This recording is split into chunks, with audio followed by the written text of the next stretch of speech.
क्या आपने कभी सोचा है कि दुनिया के नक्शे पर एक देश ऐसा भी है जो रूस से दोस्ती निभाता है, अमेरिका से हाथ मिलाता है और जब जरूरत पड़े तो दुनिया की आंखों में आंखें डालकर अपने हक की बात भी करता है।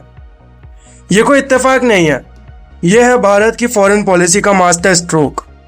आज द इंडियन फाइल्स के चैप्टर 4 इंडियाज फॉरेन पॉलिसी में हम पर्दा उठाएंगे उस रणनीति से जिसने भारत को एक फॉलोअर से हटाकर दुनिया का लीडर बना दिया है। अब हम आते हैं हमारे सबसे पहले टॉपिक पर, जो कि है द स्ट्रेटेजी। सबसे पहला जो इसमें पॉइंट है वो है विरासत और खुदमुख्तारी, यानी कि NAM और स्ट्रेटेजिक ऑटोनॉमी। आज़ादी के बाद जब दुनिया दो गुटों USA और USSR में बटी थी, तब नेहरू जी ने चुना नॉन अलाइनमेंट पॉलिसी यानी NAM। हमने किसी का गुलाम बनना स्वीकार नहीं किया और आज यही बदल चुका है स्ट्रेटेजिक ऑटोनॉमी में। मतलब ये कि भारत पर किसी का प्रेशर नहीं चलता। भारत सोवरेन है, उस पर कोई और रूल नहीं करता भारत के लोगों के अलावा। हम अपनी मर्जी के मालिक हैं, चाहे वो रूस से तेल खरीदना हो या अमेरिका के साथ डिफेंस डील करना हो। दूसरा टॉपिक है शांति और संस्कार, यानी Panchsheel and neighbourhood first policy. Bharat ने हमेशा पंचशील के सिद्धांतों को माना है।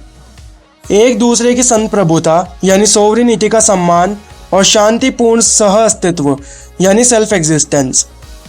हमारी नेबरहुड फर्स्ट पॉलिसी कहती है कि हमारे पड़ोसी नेपाल, भूटान, बांग्लादेश और श्रीलंका सिर्फ नक्शे पर देश नहीं, हमारी प्राथमिकता यानी प्रायोरिटी है।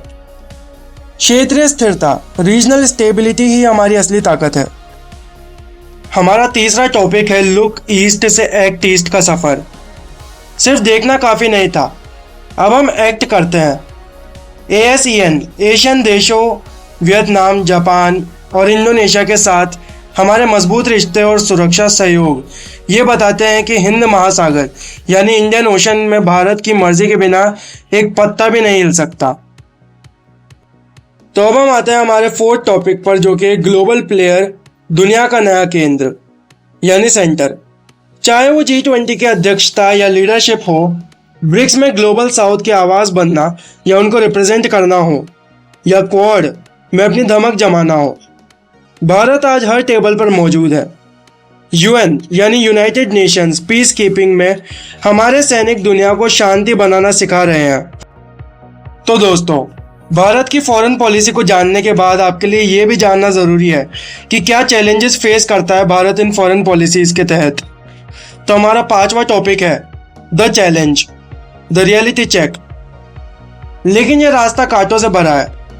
एक तरफ सीमा पर चीन और पाकिस्तान की LAC यानी लाइन ऑफ एक्चुअल कंट्रोल और POK यानी पाकिस्तान ऑक्युपाइड कश्मीर की चुनौतियां हैं, चैलेंजेस हैं। तो दूसरी तरफ आतंकवाद यानी प्रॉक्सी वॉर और बदलती ग्लोबल पॉलिटिक्स। पर याद रखिए, भारत अब झुकने वाला देश नहीं है, भारत अब एक ग्लोबल पावर है। तो अब हम आ चुके हैं इस चैप्टर के कंक्लूजन पर। टॉपिक है कंक्लूजन, द पैट्रियोटिक फिनिश। तो इंडिया की फॉरेन पॉलिसी का मतलब सिर्फ हाथ मिलाना या डिप्लोमेटिक रिश्ते बनाना नहीं, बल्कि अपनी शर्तों पर दुनिया को चलाना है, अपनी पॉलिसीज पर दुनिया को चलाना है। हम न किसी के आगे झुकते हैं, न किसी को बेवजह दबाते हैं, सप्रेस करते हैं। हम वो साइलेंट गार्जियन हैं जो अपनी शक्ति और शांति दोनों का संतुलन बिठाते हैं, क्योंकि ये नया भारत है। ये घर में घुसकर बात करना भी जानता है और पूरी दुनिया को एक परिवार, वासुधैव कुटुंबकम मानता है। जय हिंद, जय भारत।